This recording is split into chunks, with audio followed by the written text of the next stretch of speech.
పెద్ద నోట్ల రద్దుకు సంబంధించి హైకోర్టులో విచారణ జరిగింది. కౌంటర్ దాఖలు చేయాల్సిందిగా కేంద్రం ఆర్బీఐలను ఆదేశించింది ధర్మాసనం. అయితే నోట్లను రద్దు చేయడానికి ఎలాంటి చట్టం తేవాల్సిన అవసరం లేదని వాదించారు అదనపు సొలిసిటర్ జనరల్.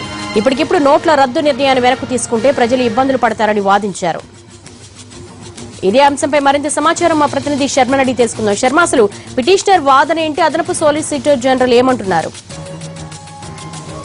500,000 రూపాయల నోట్ల రద్దు వ్యవహారం దేశవ్యాప్తంగా ఇప్పుడు తీవ్రమైనటువంటి సంచలనం రేకెత్తిస్తోంది. ఈ అంశాన్ని సవాలు చేస్తూ 2 పిటిషన్లు దాఖలయ్యాయి. అలాగే రోజువారీ ట్రాన్సాక్షన్ వ్యవహారాల్లో 10,000కు ఎక్కువ డ్రా చేయకుండా ఇబ్బందులు గురి చేస్తున్నారనేటువంటి విషయానికి సంబంధించి రాజకీయ నేత మైసూరారెడ్డి నిన్న ఒక ప్రజా ప్రయోజన వ్యాజ్యం దాఖలు చేశారు. ఈ 3 పిటిషన్లకు సంబంధించి వాళ్ళ విచారణ జరిగింది. విచారణ సందర్భంలో పిటిషనర్ల తరపున వాదనలు జరిగాయి. అలాగే కేంద్రం తరపున అడిషనల్ సొలిసిటర్ జనరల్ కూడా తన వాదనలు వినిపించారు.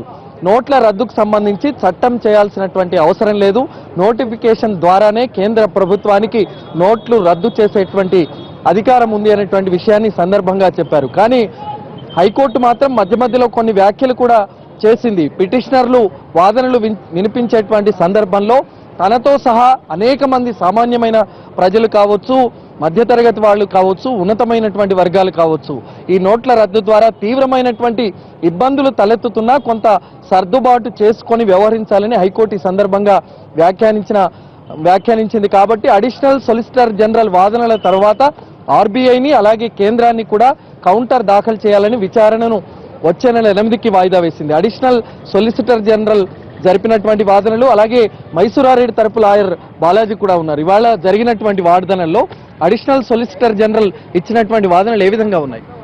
ఆయన చెప్పడం ఏంటంటే, ముఖ్యంగా ఎనీ సిరీస్ ఆఫ్ ది నోట్స్ని మేము క్యాన్సిల్ చేసే పవర్స్ ఉంటుంది. యాక్చువల్గా మేము పిటిషన్లో చెప్పడం ఏంటంటే, ఏదైతే సెక్షన్ 26 ఆఫ్ ఆర్బీఐ యాక్ట్ ప్రకారము కేవలము ఏవైతే మీరు పర్టికులర్ సిరీస్ని మాత్రమే క్యాన్సిల్ చేయొచ్చు, కానీ మొత్తం సిరీస్ని క్యాన్సిల్ చేయకూడదు అని కొంతమంది వేసినప్పుడు వాటికి ఆన్సర్ చెప్తూ మేము any series of the notes అంటే ఉన్న నోట్లు అన్నింటినీ కూడా క్యాన్సిల్ చేసే అధికారం మాకు ఉంటుంది. అదేవిధంగా మేము ఇంకో పాయింట్ కూడా 78 చట్టంలో ఒకసారి 1978లో చట్టం తెచ్చి ప్రత్యేకంగా పార్లమెంటు చట్టం ద్వారా తెచ్చి నోట్లన్నింటినీ అప్పుడు 5,000, 10,000 రూపాయలు, 500 రూపాయలు క్యాన్సిల్ చేయడం జరిగింది. అదేవిధంగా ఈరోజు నోటిఫికేషన్ ద్వారా మీరు ఎలా క్యాన్సిల్ చేస్తారన్నప్పుడు నోటిఫికేషన్ ద్వారా కూడా మేము క్యాన్సిల్ చేసే అధికారం ఉంటుంది అని చెప్పినప్పుడు కోర్టు కూడా మీరు కౌంటర్ దాఖలు చేయాల్సి వస్తుంది, ఓవరాల్గా ఉన్న ఆర్గ్యుమెంట్స్ ద్వారా మేము సంతృప్తి చెందలేదు అని చెప్పడం జరిగింది. అదేవిధంగా ఆయన చెప్పడం ఏంటంటే, మదురై హైకోర్టు ఆల్రెడీ మేము ఇచ్చిన నోటిఫికేషన్ సపోర్ట్ చేస్తూ జడ్జిమెంట్ ఇచ్చింది. అదేవిధంగా కర్ణాటక హైకోర్టు కూడా ఇచ్చింది. కాబట్టి ఈ పిటిషన్లు కూడా మీరు డిస్మిస్ చేయండి అని అడిగింది. అదేవిధంగా సుప్రీంకోర్టులో కూడా మేము ట్రాన్స్ఫర్ పిటిషన్ వేసాము. ఈ పిటిషన్లు అన్నింటినీ అక్కడికి వేయాలనుకుంటున్నాం, కాబట్టి ఇక్కడ విచారణ జరపకండి అని కోరడం జరిగింది. అయితే కోర్టు వాళ్ళ వాదనకు వాళ్ళ వాదనలు చూస్తే గనక మీరు వాదించిన సందర్భంలో కావచ్చు, కొద్దిసేపటి క్రితం అడిషనల్ సొలిసిటర్ జనరల్ వాదించిన సందర్భంలో కేంద్ర నిర్ణయానికి సమర్థించే దిశగానే హైకోర్టు వ్యాఖ్యలు చేసింది అని మేము అనుకుంటున్నాం. ఏమంటారు? లేదు, కరెక్ట్ కాదు. ఎందుకంటే కోర్టు చెప్పింది ఏంటంటే, ఈరోజు ఆల్రెడీ కొత్త నోట్లు సర్క్యులేషన్లో ఉన్నాయి, స్టే ఇవ్వడం వల్ల ప్రజలు ఇబ్బంది పడతారు, కన్ఫ్యూజన్కి గురవుతారు. కాబట్టి కౌంటర్ వేసిన తర్వాత వాళ్ళ యొక్క ఆర్గ్యుమెంట్స్ విన్న తర్వాత, మీ యొక్క ఆర్గ్యుమెంట్స్ విన్న తర్వాత ఫైనల్గా జడ్జిమెంట్ తీసుకుంటాము అని అన్నారు. ఈరోజు గవర్నమెంట్ని సపోర్ట్ కానీ లేకపోతే అంటే చాలా సందర్భాల్లో ఇబ్బందులు తలెత్తుతున్నా అడ్జస్ట్ కావాలి అనేటువంటి వ్యాఖ్య కూడా ఉదయం చేసింది కదా. అవునవును, ఎందుకంటే ఈరోజు ప్రాబ్లం ఉన్నది అందరికీ తెలిసిందే. ఈరోజు నేను కూడా ఇబ్బంది పడినాను అని ఆయన చెప్పడం జరిగింది ఓపెన్ కోర్టులో. కాబట్టి నేను చెప్పేది ఏంటంటే, రైట్ టు లైఫ్ అనేది ఇండివిజువల్ యొక్క పవర్. ఈరోజు మనకు సెక్షన్ 26(1) ప్రకారము ప్రతి ఒక్క వ్యక్తి అతని యొక్క డబ్బులు డ్రా చేసుకోవడానికి రిజర్వ్ బ్యాంక్ ఆర్బీఐ గవర్నరు ప్రతి నోటు మీద I promise to pay you some amount which is contain the note అని ఆయన ప్రామిస్ చేస్తూ ఇచ్చారు.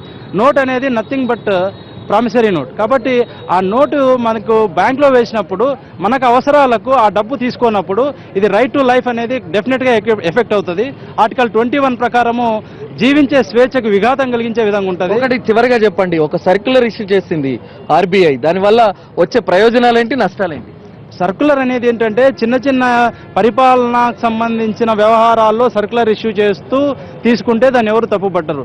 ఇది దేశంలో మొత్తం అంతా కూడా ఎకానమీని స్తంభింపజేసే విధమైన ఒక చర్య కాబట్టి, ఒక డెసిషన్ కాబట్టి వీటిని పార్లమెంటుకి సంబంధం లేకుండా, అదేవిధంగా ప్రెసిడెంట్కి సంబంధం లేకుండా తీసుకోవడం వల్ల నష్టం జరిగే అవకాశం ఉంటుంది అని చెప్పి మేము వాదించడం జరిగింది. మొత్తానికి ఇవాళ జరిగినటువంటి విచారణలో ఆర్బీఐ అలాగే కేంద్ర ప్రభుత్వాన్ని కౌంటర్ దాఖలు చేయమని చెప్పింది కాబట్టి మరి డిసెంబర్ 8న వాళ్ళ కౌంటర్ ఏ విధంగా ఉంటుంది, ఆ తర్వాత హైకోర్టు నిర్ణయం ఏ విధంగా ఉంటుంది అనేటువంటిది మనం